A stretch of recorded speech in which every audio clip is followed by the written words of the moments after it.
नमस्कार दोस्तों, इन्फ्राटॉक्स के नए एपिसोड में आपका स्वागत है। तो चलिए शुरू करते हैं। पहली खबर की शुरुआत करते हैं इलेक्ट्रॉनिक मैन्युफैक्चरिंग से, जहां पर दोस्तों south Korean electronic giant Samsung भी प्लान कर रहा है कि वो उनकी कुछ प्रोडक्शन को भारत में और शिफ्ट करने वाले हैं और इसको लेकर उन्होंने इंडियन कंपनीज के साथ में डिस्कशन स्टार्ट कर दी हैं। दोस्तों यूएस की टैरिफ पॉलिसी के चलते इस तरह की अपडेट्स आपको लगातार देखने को मिलती रहेंगी। पिछले 2-3 दिनों से ऐसी अपडेट्स मैं रेगुलरली कवर कर रहा हूँ। अभी सैमसंग का प्लान ये है कि वो वियतनाम से उनके स्मार्टफोन और दूसरे कुछ इलेक्ट्रॉनिक प्रोडक्ट्स की मैन्युफैक्चरिंग भारत में शिफ्ट कर देंगे, जो हमारे लिए काफ़ी अच्छी अपडेट होगी, क्योंकि सैमसंग के जो 60% ऑफ द स्मार्टफोन एक्सपोर्ट्स हैं वो वियतनाम से ही किए जाते हैं और अब उसका एक बड़ा चंक आपको भारत में आता हुआ दिखाई देगा। और क्योंकि अमेरिकन सरकार ने सिर्फ 90 दिन का ही यहाँ पर टाइम दिया है कंपनीज को उनके काम शिफ्ट करने के लिए, तो चांसेस हाई हैं कि 90 दिनों के अंदर अंदर कोई प्रॉपर अनाउंसमेंट हो जाएगी। अगली दोस्तों अपडेट चेन्नई मेट्रो से है, जहाँ पर दोस्तों चेन्नई मेट्रो की एयरपोर्ट मेट्रो लाइन को तमिलनाडु सरकार की अप्रूवल मिल गई है और अब इसे फाइनल अप्रूवल के लिए हमारी सेंट्रल गवर्नमेंट के पास में भेजा जाएगा। दोस्तों ये मेट्रो लाइन फेज 1 एक्सटेंशन का हिस्सा होगी, जो चेन्नई एयरपोर्ट से केलम्बक्कम बस टर्मिनस के बीच में बनकर तैयार होगी। 15.46 किलोमीटर की इसकी लेंथ होने वाली है विद 13 मेट्रो स्टेशन और 9,335 करोड़ रुपीस का यहाँ पर खर्चा आएगा। बताया गया है कि मेट्रो लाइन मोस्टली एलिवेटेड होगी, जहाँ पर पलावरम और तंबरम जैसे जो प्लेसेस है वो कनेक्ट हो पाएंगी। जैसे इसको सेंट्रल गवर्नमेंट की अप्रूवल मिलती है तो तुरंत इसके ऊपर काम स्टार्ट हो जाएगा। अगली दोस्तों अपडेट दिल्ली से है, जहाँ पर दोस्तों दिल्ली पीडब्ल्यूडी डिपार्टमेंट अभी एक और स्काईवॉक बनाने वाला है दिल्ली के अंदर और इसके थ्रू उनका टारगेट है कि पेडेस्ट्रियन सेफ्टी को और इम्प्रूव किया जाए। दोस्तों दिल्ली में ऑलरेडी पेडेस्ट्रियन सेफ्टी को लेकर 2 स्काईवॉक्स बनाए जा चुके हैं, जो काफ़ी सक्सेसफुल भी रहे हैं, क्योंकि उनके चलते पेडेस्ट्रियन एक्सीडेंट्स में बड़े स्केल पर रिडक्शन देखने को मिला है। सेम उसी तरह की चीज़ यहाँ पर भी इम्प्लीमेंट की जाएगी। नॉर्थ वेस्ट दिल्ली के मधुबन चौक पर यह बनकर तैयार होगा, जो दिल्ली का एक ब्लैक स्पॉट माना जाता है, क्योंकि ऑन एवरेज यहाँ पर हर साल 10 लोग अपनी जान गंवा देते हैं पेडेस्ट्रियन फैसिलिटीज ना होने के चलते। होपफुली यहाँ पर ये चीज़ें खत्म हो पाएंगी। रोहिणी कोट से पीतमपुरा मेट्रो स्टेशन के बीच में बनकर तैयार होगा, जिसमें एक साइड पर रेड लाइन जबकि दूसरी साइड पर पिंक लाइन से कनेक्टेड होगा। कुल मिलाकर 17.5 करोड़ रुपीज़ यहाँ पर खर्च की जाएंगी और एक बार जब इसका कंस्ट्रक्शन स्टार्ट होता है तो ऑलमोस्ट 1-1.5 साल के अंदर अंदर तैयार हो जाएगा।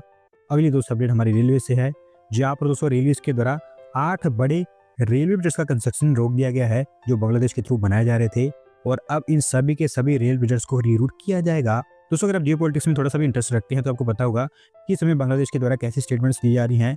उनका कहना है कि बांग्लादेश इकलौता गेटवे है बे ऑफ बंगाल और भारत के नॉर्थ ईस्ट के लिए, जो ऑब्वियसली उनकी गलतफहमी है, क्योंकि सिलीगुड़ी कॉरिडोर हमारा गेटवे है नॉर्थ ईस्ट के लिए। इन ब्रिजेस को बनाने का सिर्फ एक ही कारण था कि भारत सरकार ही चाहती थी कि इमरजेंसी के समय में हमारे पास अल्टरनेट रूट्स हों, जो अब हम बांग्लादेश की बजाय नेपाल और भूटान के थ्रू क्रिएट करेंगे। 3 अंडर कंस्ट्रक्शन प्रोजेक्ट्स जबकि 5 प्लान प्रोजेक्ट्स यहाँ पर रोक दिए गए हैं, जिनकी वैल्यू अराउंड 5,000 करोड़ रुपीज़ के आसपास है और अब इसको एक नए प्लान के थ्रू डेवलप किया जाएगा। अगले दोस्तों अपडेट मुंबई से है, जहाँ पर दोस्तों मुंबई में भी एक नया मरीना भी सेटअप किया जाएगा प्राइवेट याट्स के लिए और मुंबई पोर्ट अथॉरिटी को उसको बनाने की रिस्पॉन्सिबिलिटी दी गई है। दोस्तों अभी जस्ट 1-2 दिन पहले ही मुंबई में एक इंटरनेशनल क्रूज टर्मिनल ओपन किया गया था हमारे मिनिस्टर ऑफ पोर्ट्स के द्वारा और उसी सेम टाइम पर इसकी भी अनाउंसमेंट कर दी गई है कि एक नया मरीना भी यहाँ पर डेवलप किया जाएगा। भूजा के पास में बनकर तैयार होगा ईस्टर्न बे पर, जहाँ पर 400 याट्स की कैपेसिटी तैयार की जाएगी। इसकी डिजाइनिंग एक वर्ल्ड क्लास तरीके से की जानी है, जहाँ पर food courts, shops, house, cafes, waiting launch और एक ग्लास फसाड भी यहाँ पर डेवलप किया जाएगा, जो ईस्टर्न बे पर मुंबई स्काईलाइन को और इन्हांस कर देगा। अगली दोस्तों अपडेट हमारी रेलवे से है, जिन्होंने एक और अमृत भारत एक्सप्रेस ट्रेन को अप्रूव कर दिया है और ये ट्रेन आपको महाराष्ट्र से बिहार के बीच में ऑपरेट होती हुई दिखाई देगी। दोस्तों अभी कुछ दिन पहले मैंने आपको बताया था कि रेलवे के द्वारा वंदे मेट्रो अप्रूव की गई है बिहार के लिए।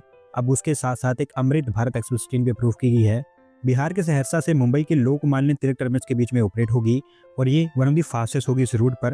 हालांकि पहले प्लान ये था कि इसको नई दिल्ली से सहरसा के बीच में ऑपरेट किया जाए, पर अब क्योंकि सहरसा से वंदे भारत ट्रेन ऑपरेट की जाएगी नई दिल्ली के लिए, तो अमृत भारत ट्रेन सहरसा से मुंबई के बीच में ऑपरेट होगी। खगड़िया, समस्तीपुर, हाजीपुर, दानापुर, डीडू जंक्शन, प्रयागराज चौकी, मानिकपुर, इटारसी, जलगांव और कल्याण समेत टोटल 19 स्टेशन से होकर गुजरेगी। 22 कोच की ट्रेन होगी और मोस्टली आज हमारे प्राइम मिनिस्टर के द्वारा इसको फ्लैग ऑफ किया जाएगा। आखिर दोस्तों अपडेट भी हमारी रेलवे की तरफ से है, जिन्होंने फाइनली अनाउंस किया है कि वो रोड लॉजिस्टिक्स से उनका मार्केट शेयर रिक्लेम करेंगे और अब इसको लेकर एक नई पॉलिसी उनके द्वारा तैयार की जा रही है।